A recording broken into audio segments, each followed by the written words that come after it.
अस्सलामु अलैकुम वरहमतुल्लाहि वबरकातुहू। अज़ीज़ तलबा तालिबात, पिछले लेक्चर में हम शेरी कवायद पढ़ते आ रहे हैं। अब उसी सिलसिले को आगे बढ़ाते हैं। अब अगला वो है सनत तजनी से जायद व नाकिस, सफ़ा नंबर 123 पे। अब सनत तजनी से जायद व नाकिस किसे कहते हैं? शायद जब अपने कलाम में ऐसे दो लफ्ज इस्तेमाल करता है जिनके इमले में एक हर्फ शुरू, दरमियान या आखिर में जायद हो या कम हो, ज्यादा हो या कम हो, तो शेर की इस खूबी को तजनी से जायद या नाकिस कहते हैं। अब शेर दिया गया है, यूं ना बातें चबा चबा के करो, यूं ना बातें चबा चबा के करो, मेहरबा बात है नबात नहीं। अब यहाँ एक बात है और यहाँ नबात है। जो बात लफ्ज है उसके बाद में नबात आया है, यानी नून क्या हो गया, जायद लिया गया है। यानी दो अल्फाज ऐसे इस्तेमाल किए जाते हैं जिनके शुरू में, दरमियान में, आखिर में एक हर्फ जायद हो या एक हर्फ कम हो। जायद होगा तो तजनी से जायद, कम होगा तो तजनी से नाकिस कहते हैं।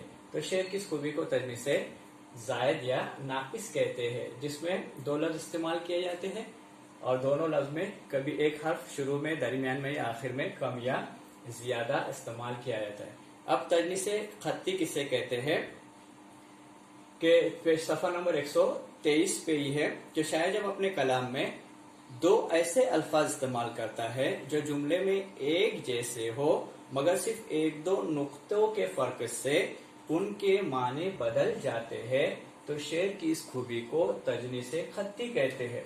ऊपर हमने देखे थे एक हर्फ कम या ज्यादा हो रहा है, लेकिन इस शेर में हम देखेंगे कि उसमें अल्फाज नजर आने में बिल्कुल यकसा रहेंगे, एक जैसे रहेंगे, लेकिन नुक्तों का फर्क रहेगा।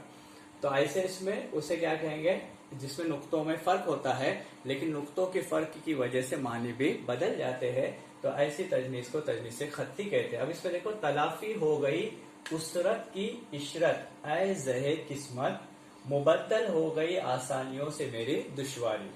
अब यहाँ मुबद्दल बदल जाना, यहाँ आसानी या आसान, दुश्वारी यानी मुश्किल। लेकिन यहाँ जो लफ्ज दिया गया है, एक है उसरत और एक है इशरत। उसरत के माने होते हैं तंगी, तंगी मतलब गरीबी है जिसमें इंसान का गुजर बसर नहीं होता, तंगी आ जाती है, उसको उसरत कहते हैं। और इशरत मतलब ऐशो इशरत, यानी फरावानी, किसी भी चीज की फरावानी, आसानियां या फिर आरामदाह जिंदगी। लेकिन ये उसरत है, तंगी वाली जिंदगी है, और यहाँ इशरत है, आराम वाली जिंदगी है, आरामदाह जिंदगी है, लग्जरियस लाइफ है।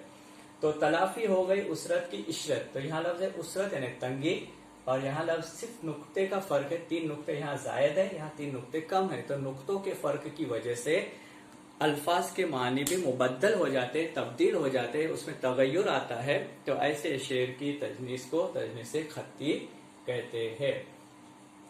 अब यहाँ तजनीस से मुज़य्यन 124 सफा नंबर में। अब तजनीस से मुज़य्यन जो है वो किसे कहा जाता है, अब यहाँ देखेंगे। शायद जब अपने कलाम में यकसा लफ्जों में एक लफ्ज के आखिर में 2 हुरूफ का इजाफा करता है या 2 हुरूफ जायद इस्तेमाल करता है, तो शेर की इस तजनीस को या सनत को तजनीस से मुज़य्यन कहते हैं।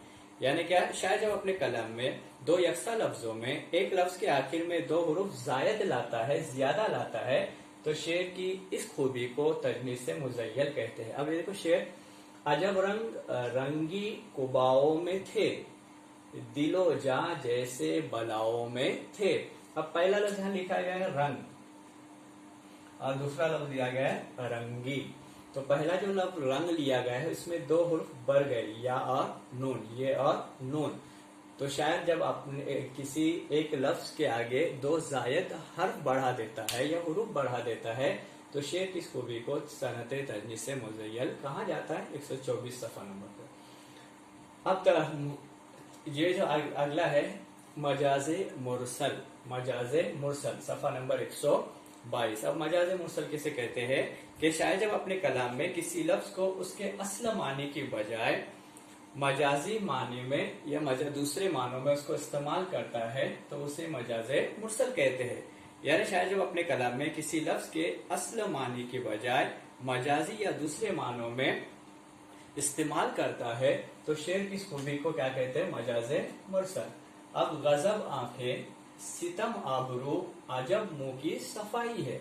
ये शेर दिया गया है, गजब आंखें, सितम आबरू अजब मुंह की सफाई है, खुदा ने अपने हाथों से तेरी सूरत बनाई है। अब ये शेर दिया गया है और यहाँ कहा गया कि शायद असल मानी की बजाय मजाजी मानी या दूसरे मानी इस्तेमाल करता है। तो यहाँ लफ्ज आए अपने हाथों, तो यहाँ मुराद है अपने हाथों से असल मानी में नहीं, बल्कि यहाँ मजाजी मानी आएंगी खुदा की कुदरत, खुदा की कुदरत। यानी यहाँ जो अपने हाथों से है, ये जो अपने हाथों से लिया गया लफ्ज ये मजाजी मानों में इस्तेमाल हुआ है, असल मानों में इस्तेमाल नहीं हुआ।